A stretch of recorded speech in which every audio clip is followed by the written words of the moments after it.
केंद्रीय गृह मंत्रालय द्वारा 4 जून 2025 को यह घोषणा की गई कि अगली जनगणना 2026 और 2027 में करवाया जाएगा। इस घोषणा के साथ ही यह जो टॉपिक है, वैसे भी यह टॉपिक हमेशा हमारी परीक्षाओं के लिए महत्वपूर्ण बना रहता है, लेकिन अब चूंकि ये नया है और काफी इंतजार के बाद ये आ रहा है, तो को जो करवाए जाने की जो विधि है, जो रीति है, जो प्रोग्राम, जो शेड्यूल अपनाया जाएगा और जो इसके आंकड़े आएंगे, वो अगले 1 दशक तक हमारे लिए महत्वपूर्ण होने वाले हैं। तो हम लोग इसको देखते हैं कि क्या ये घोषणा है और क्या है। आपको पता है कि सेंसस यानी जनगणना देश के संसाधनों के वितरण और देश की नीतियों की दिशा, लोकतंत्र की संरचना और सामाजिक न्याय को निर्धारित करने वाली एक महत्वपूर्ण टूल यानी कि उपकरण है। आप इसको ऐसे समझें कि हम जो संसाधन का वितरण करते हैं, जो नीति बनाते हैं, हम जो लोकतंत्र जो कि पार्लियामेंट और जो हमारा विधानसभा है, तो उनमें अगर जो संरचना होती है, जो रिप्रेजेंटेटिव्स जो तय किए जाते हैं, सामाजिक न्याय किसमें कितना रिजर्वेशन क्या होगा, ये सारा निर्धारण सेंसस की गणना और उसके परिणाम पर ही निर्भर करता है।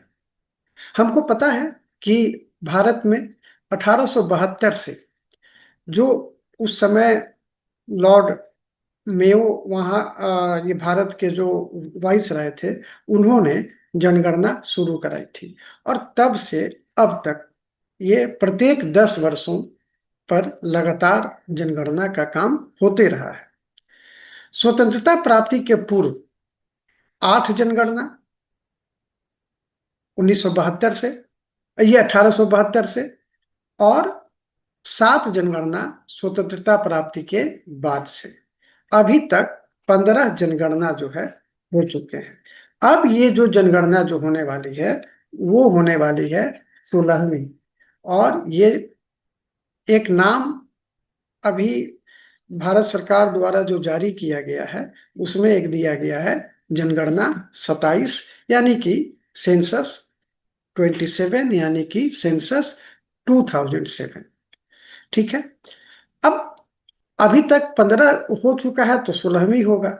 अब 16वीं ये जो हो, ऐसे तो जो 1972 से चला आ रहा है और 1981, ये सॉरी 1872 से चला आ रहा है और 1881 से जो है वो निर्धारित, मतलब एक पैटर्न पर चला आ रहा है। उसके अनुसार 16वीं जनगणना 2021 में निर्धारित थी, लेकिन जो कोरोना था, कोविड-19, उसके कारण से यह स्थगित कर दिया गया था और इसको कराए जाने की मांग जो है समाज के विभिन्न वर्गों द्वारा लंबे समय से की भी जा रही थी।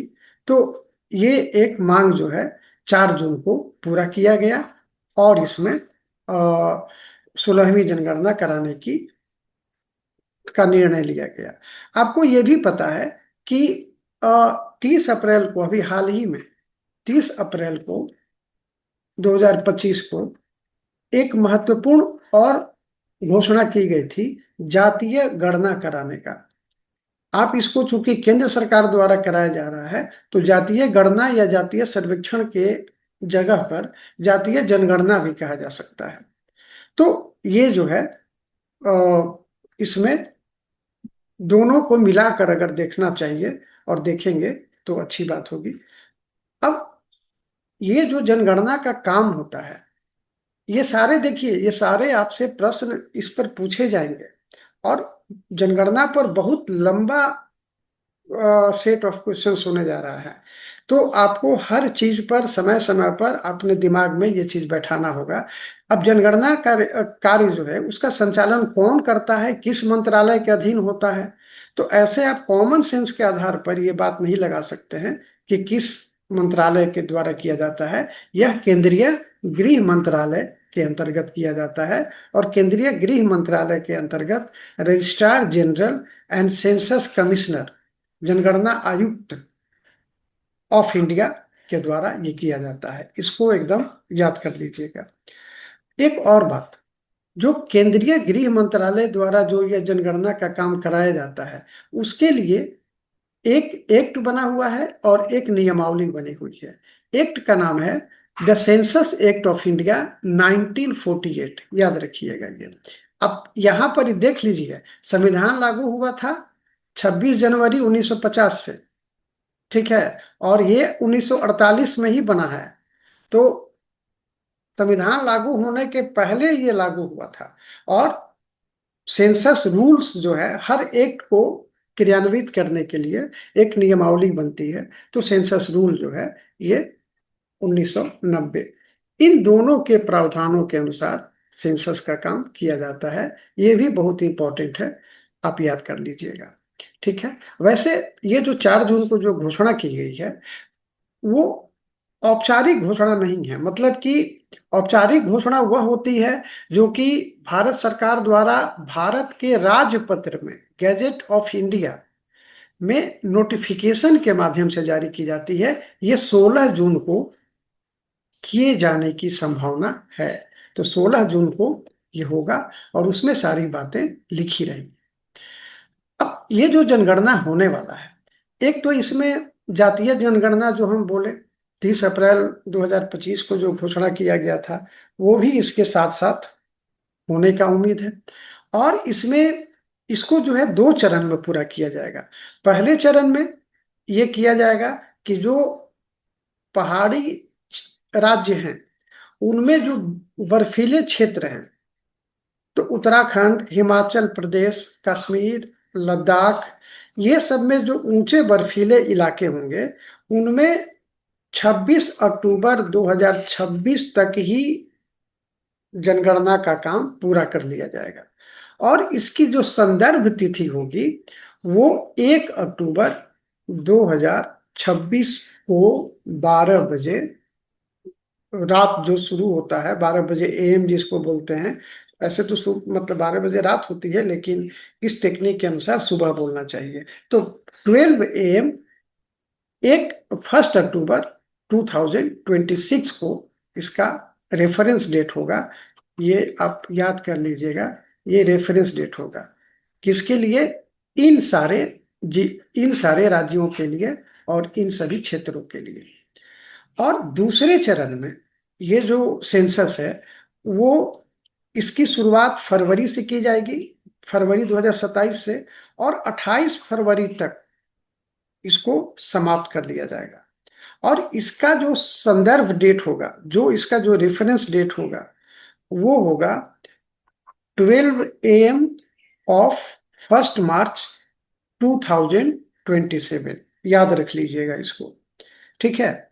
अब एक तो 2 चरण में होगा। प्रत्येक चरण जो है 2 भाग में बांटा हुआ रहेगा। उसमें बांटने का कारण यह है कि पहले भाग में हाउस लिस्टिंग किया जाता है। हाउस लिस्टिंग मतलब कि घरों को चिन्हित किया जाता है, और उसके बाद में उसमें रहने वाले लोगों की गणना की जाती है। अब उसके साथ में कास्ट का भी होगा, ठीक है, वो एक अलग बात है। लेकिन पहले हाउस को चिन्हित करना है, लिस्टिंग करना है, और उसके बाद लोगों की गणना की जानी है। तो ये जो है 1 अप्रैल 2026 से ही शुरू हो जाएगा और 30 सितंबर 26 तक चलेगा। और ये जो है 9 फरवरी से 28 फरवरी तक चलेगा। तो इस तरह से ये चीज ये होगा, इसको पूरा किया जाएगा। इसके बाद में 1 से 5 मार्च के बीच में एक रिविजनल राउंड भी होगा, जो छूट गया है, चाहे किसी कारण से शामिल नहीं हो पाए। और ये सारा चीज डिजिटल होगा। तो इस चीज को भी एक, इस मामले में, इस मायने में भी ये एक नया ये अनुभव होगा भारत के लिए। जो पिछली बार 2011 में जो सेंसस किया गया था, उसके लिए 24 लाख इनुमेरेशन ब्लॉक्स बनाए गए थे। वो एक अलग अलग प्रभारी के जिम्मे दिया जाता है। और इस एक इनुमेरेशन ब्लॉक में 150 से 180 घर होते हैं। वो डेंसिटी के ऊपर डिपेंड करता है। तो इस तरह से ये काम किया जाता है। अब इस पूरे कार्य में एक अनुमान के अनुसार 13,000 करोड़ रुपया लगने का उम्मीद है, एक अनुमान है। हालांकि 2025-26 का जो बजट पेश किया गया था उसमें 574 करोड़ ही केवल आवंटित किया गया है, लेकिन वो आवंटन बाद में हो जाता है, कोई प्रॉब्लम नहीं होता है। तो इस तरह से ये काम जो है ये पूरा किया जाएगा। अब संविधान के प्रावधान के अनुसार आप देखिए, आप अगर संविधान पढ़ेंगे तो अनुच्छेद 21, अनुच्छेद 82, अनुच्छेद 170 ये संसद के लिए है, ये राज्यों की विधानसभाओं के लिए है। इसमें भी यह बात कही गई है कि जो इनमें सीट्स है, नंबर ऑफ सीट्स, इनमें या इनमें दोनों में, वो अभी जो है 1971 की जनगणना के आधार पर ये चल रहा है। ठीक है। और ये तब तक रुका रहेगा जब तक कि 2026 के बाद की जनगणना का रिपोर्ट नहीं आ जाता है। तो निश्चित रूप से अनुच्छेद 81, 82 और 170 के आलोक में भी जब ये जनगणना का रिपोर्ट आ जाएगा, जनगणना 2027 का, 26 में जो जारी हो, 26 के बाद जो जारी होगा 27 में, तो उसमें जो जारी होगा तो उसके आधार पर फिर अब ये लोकसभा और विधानसभा का परिसीमन किया जाएगा, यानी कि डिलिमिटेशन किया जाएगा। ठीक है। अब आप जानते ही हैं कि डिलिमिटेशन पर पहले से ही अ, विवाद चल रहा है। तमिलनाडु और दक्षिण के राज्य कह रहे हैं कि हमको ऐसा उम्मीद है कि अगला जो डिलिमिटेशन होगा उसमें हमारे सीट्स को कम कर दिया जाएगा, हमारे प्रतिनिधित्व को कम कर दिया जाएगा। लेकिन ये सब एक अनुमान है, एक ऐसा कोई भारत सरकार द्वारा ऐसा कोई कहा नहीं गया है, ना कोई ऐसा फॉर्मूला बनाया गया है। तो ये सारी बातें हैं, और इन सारी बातों को आप नोट कर लेंगे, सिनॉप्सिस बनाएंगे, और फिर हम लोग जब इस पर क्वेश्चंस बनाएंगे, और इस पर बहुत सारे वीडियोस बनने वाले हैं, तो सबको जो है ध्यान से देखिएगा और समझिएगा। Thank you.